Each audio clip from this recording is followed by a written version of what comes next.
Salam jumpa kembali pemirsa dengan saya Pendeta Muda Marpapa Sitorus dan juga Pendeta David Panjaitan. Kita bertemu kembali untuk belajar firman Tuhan melalui Sekolah Sabat. Kita belajar dari pelajaran yang ketujuh, judulnya adalah Roti dan Air Kehidupan. Ayat hafalannya diambil dari Keluaran 16 ayat 28 dan 30. Sebab Tuhan berfirman kepada Musa, berapa lama lagi kamu menolak mengikuti segala perintahku dan hukumku?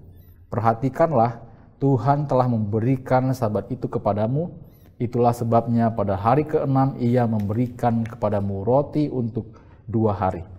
Tinggallah kamu di tempatmu masing-masing, seorang pun tidak boleh keluar dari tempatnya pada hari ke-7 itu. Lalu beristirahatlah bangsa itu pada hari yang ke-7. Kita telah melihat bagaimana Tuhan membebaskan bangsa Israel keluar dari Laut Merah.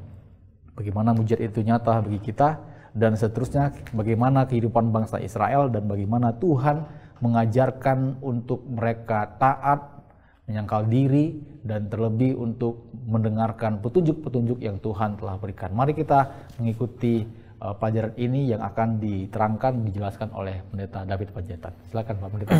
Baik, terima kasih Pendeta Marupapa dan juga pemirsa di mana berada.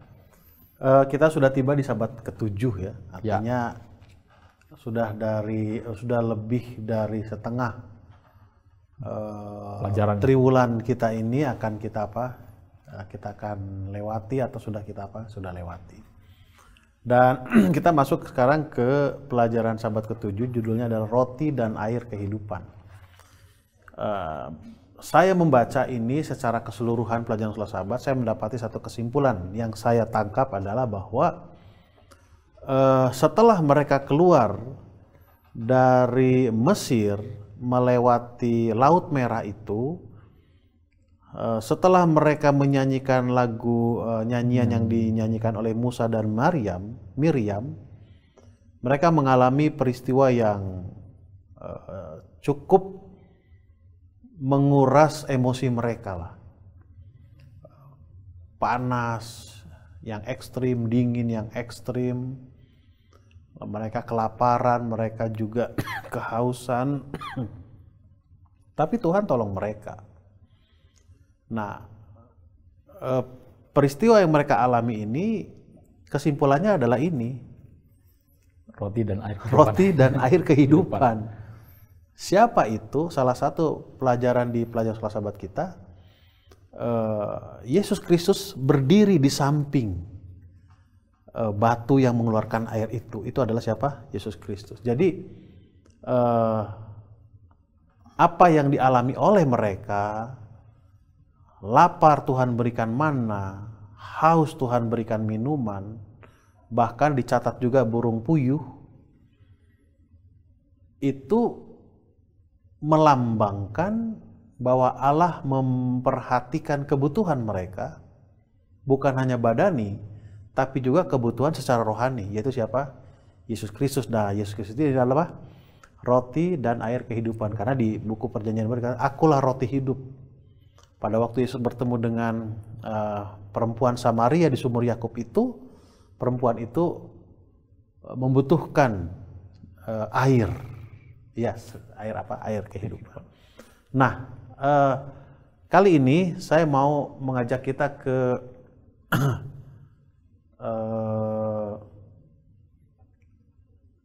boleh teman-teman di multimedia bantu untuk next slide. Kebetulan ini tidak jalan. Oke. Sambil bantu digeser next slide-nya. Coba kita kembali membaca ayat inti. Ini menarik nih ayat inti ini. Seolah-olah tidak ada hubungan dengan pelajaran roti dan air kehidupan. Oke, terima kasih. Lihat ini. Sebab itu Tuhan berfirman kepada Musa, berapa lama lagi kamu menolak mengikuti segala perintahku dan hukumku? Ingat, di dalam buku Roma 1 Yohanes 3 ayat 4 berkata, dosa adalah melanggar perintah Tuhan. Artinya Tuhan mengatakan, mau berapa lama lagi sih kalian berdosa? Mau berapa lama lagi sih kalian buku ulangan ulangan pasal 11, 27, 28, berkat dan kutuk. Kutuk itu kan putus hubungan. Berapa lama lagi sih kalian akan melawan aku sampai kita akan putus hubungan lagi? Nah, kan begitu. Lalu ayat 29, perhatikanlah, Tuhan telah memberikan sabat itu kepadamu. Itulah sebabnya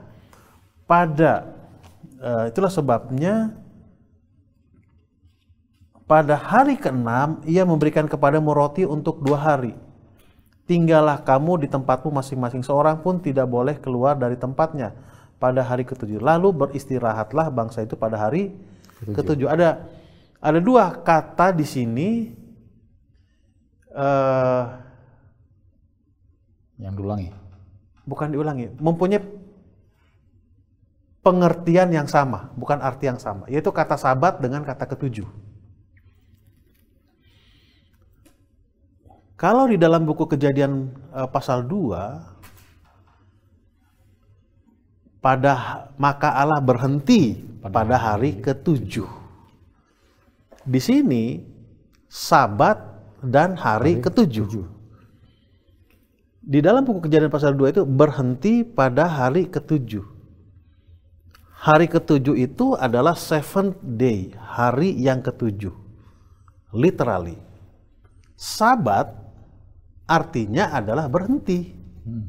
Jadi ayat ini sebetulnya sudah dimunculkan di Kejadian pasal 2.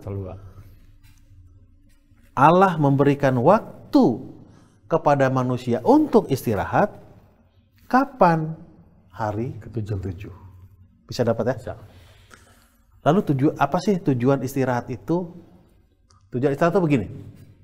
Contoh, kita sudah kerja nih seharian. Istirahat tidur. Biasa kan itu, istirahat tidur. Atau yang mana? Contohnya ada project nih. Begitu project itu selesai, apa yang dilakukan oleh kelompok ini? Istirahat. Nah, pada waktu proyek itu selesai, istirahat, apa yang mereka lakukan? Celebration kan? Ya. Merayakan. Wow, apa yang dibuat waktu perayaan itu? Wah, ingat dulu ya, waktu pertama kita start ini, kita nggak kebayang ya bisa seperti ini ya. Artinya, dari awal sampai hari ke-6, itu akan diselebrasi pada hari yang ke-7. Apa yang terjadi dalam selebrasi ini? Mengingat apa semua yang kita jalani. Kebayang kan? Tetapi yang terjadi hari ke-7 itu tidur kan? Hari ke-7. Jadi ini nggak didapatkan. Nggak didapatkan. Jadi ini maksud ayat itu. Ayat 20 mengatakan, kenapa kalian harus melawan aku terus? Bukankah aku memberikan 1 hari untuk istirahat? Istirahat itu ya hari ke-7 itu. Apa yang harus dilakukan di hari yang ke-7 itu? Sampai kamu pun tidak aku suruh ambil makanan. Supaya apa? Merenung. Wah, luar biasa pertolongan Tuhan itu ya. Luar biasa, luar biasa. Itu pengertian dari ayat ini. Oke, kita masuk kepada slide. Slide ini apa? PowerPoint ya, animasi-animasi ini. Hampir sama dengan pelajaran yang sahabat lalu. Sebelum mereka menyeberangi Laut Merah, mereka mengalami 10 tula, lalu Hari Raya Paskah, lalu pada saat yang sama tula ke-10 itu adalah pengudusan anak sulung, bahwa itu adalah milik Tuhan. Lalu pada saat yang sama juga Firaun izinkan mereka keluar, tetapi pada saat yang sama juga pikiran Firaun berubah.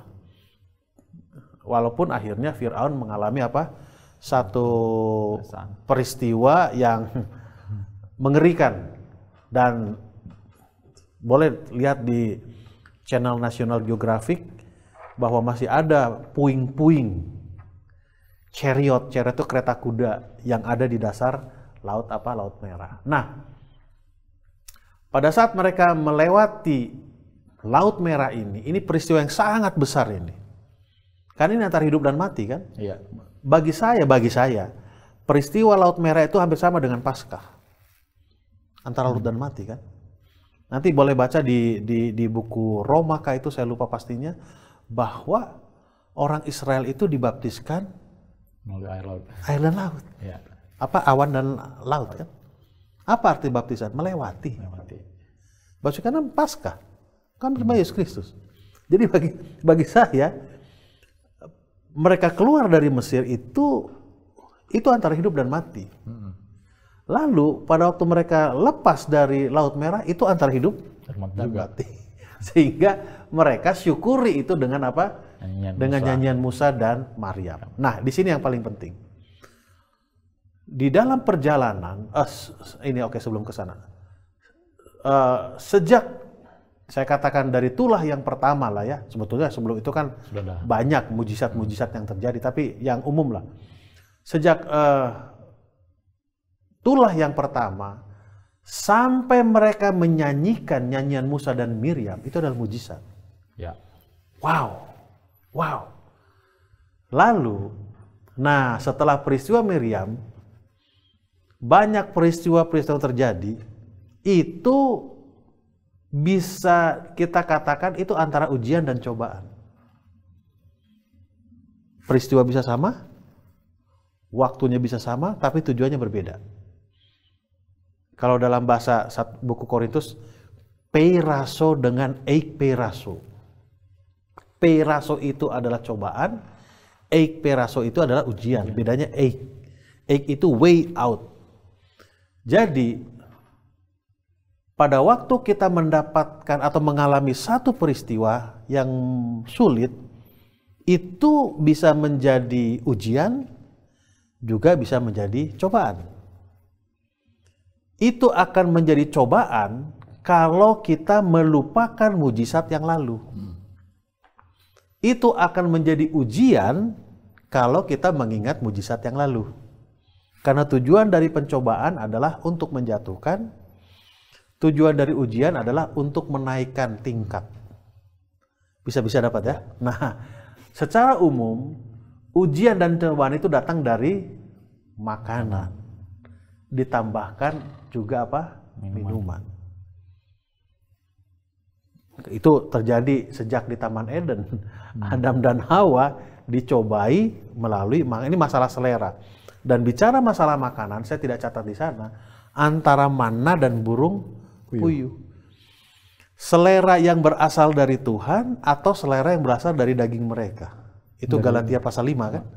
Keinginan daging atau keinginan roh. Sama-sama kan? Keinginan daging atau apa? Keinginan roh. Nah, jadi itu akan menjadi cobaan kalau kita melupakan masa lalu. Tapi itu akan menjadi ujian kalau kita mengingat masa lalu. Karena itulah Tuhan katakan, aku memberikan Sabat. What's the meaning of Sabat? Rest. Kapan? Di hari ketujuh itu. Kenapa? Karena dari hari pertama sampai hari ke-6 banyak peristiwa yang terjadi di situ. Sama seperti perjalanan bangsa Israel ini. Jadi tergantung kita. Apakah itu akan menjadi ujian atau itu akan menjadi cobaan. Ingat Pendeta Marupapa dan pemirsa sekalian, tulah, apa artinya tulah? Touching. Menepuk. Ya. Tepukan itu menjadi satu peringatan yang membawa hasil sukacita, atau tepukan itu juga menyebalkan. Ya, tergantung respon. Tergantung kita kan. Ya. Sama seperti ini juga, lihat. Makan kan masalah hidup dan mati nih. Ya. Minum masalah hidup dan mati juga kan. Laut Merah hidup dan mati. Tulah ke-10 hidup dan mati. 3 tonggak ini seharusnya mengingatkan kita bahwa Tuhan itu tidak pernah melepaskan. Nah, yang menarik dari peristiwa ini, pemirsa dan pendeta Marupapa, lihat di ujian cobaan itu, makanan dan minuman. Di sana saya tidak catat ada tiang awan pada siang hari, tiang api pada malam hari. Itu adalah oknum yang sama. Kita yakini itu adalah Yesus Kristus sendiri. Artinya, Yesus, Tuhan yang kita sembah itu, akan selalu memberikan jalan keluar bagi kita pada waktu kita tiba dalam satu situasi yang tersempit. Terjepit maksud saya. Caranya beda-beda. Bisa dalam bentuk tiang awan, bisa dalam bentuk tiang api. Bisa dalam bentuk manna, bisa juga dalam bentuk apa? Batu. Nah, yang menarik tadi saya katakan, manna dengan burung puyuh, saya tidak catat di sana. Ini hanya masalah estetika aja, saya tidak catat. Takutnya terlalu besar. Antara selera sorga dan selera dunia. Galatia pasal yang kelima, keinginan roh atau keinginan daging. Kalau kita mundur ke belakang dalam Kejadian 2 ayat 29 dan 30, makanan manusia sebelum jatuh ke dalam dosa adalah buah-buahan yang berbiji. Lalu makanan binatang itu adalah buah-buahan juga. Daun-daunan yang hijau. Tapi setelah manusia jatuh ke dalam dosa, Tuhan katakan, sekarang engkau jatuh dalam dosa, makananmu adalah daun-daunan. Artinya apa? Seleranya turun ke bawah gitu. Dikasih mana, mintanya burung puyuh. Dikasih yang bagus, mintanya apa? Yang rendah. Kenapa? Karena seleranya beda gitu. Seleranya apa? Seleranya turun rendah, dia turun apa? Turun ke bawah. Oke, mungkin saya akan buka ayatnya supaya Galatia ya. Bukan, Kejadian 2 ayat yang ke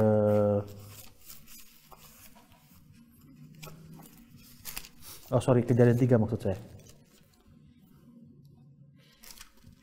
Kejadian 3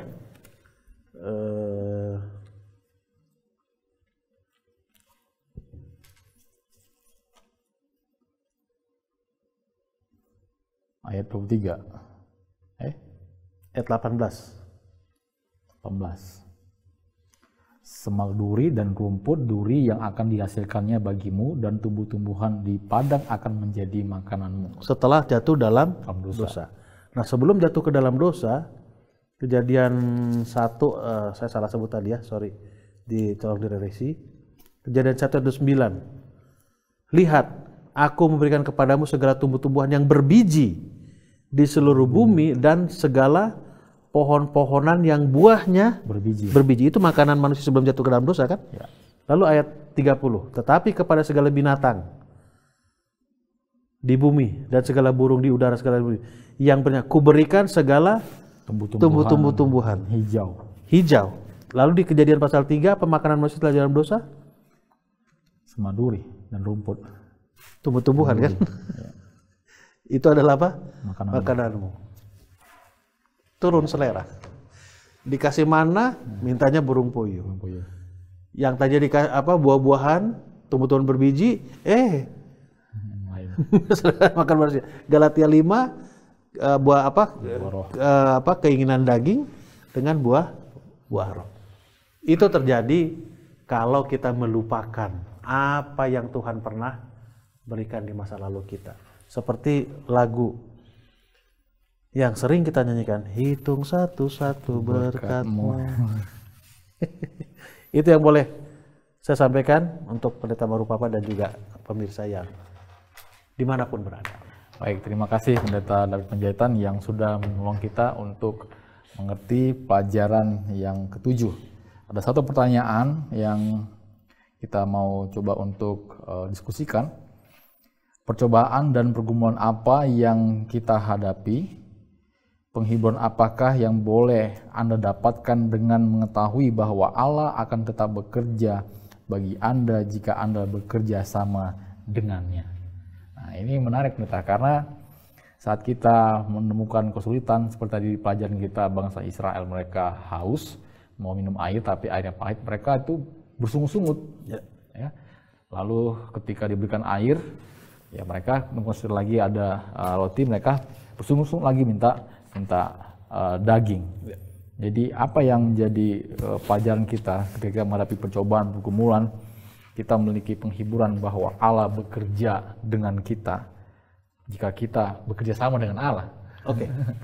Jadi kalau kita baca buku Galatia pasal 5, antara keinginan daging dan buah roh, salah satu buah roh itu adalah sabar, kesabaran. Salah satu item daripada keinginan daging itu adalah pertengkaran. Kan itu kan? Perselisihan. Bertengkar dan berselisih, ini indikasinya adalah orang yang gak sabar. Artinya,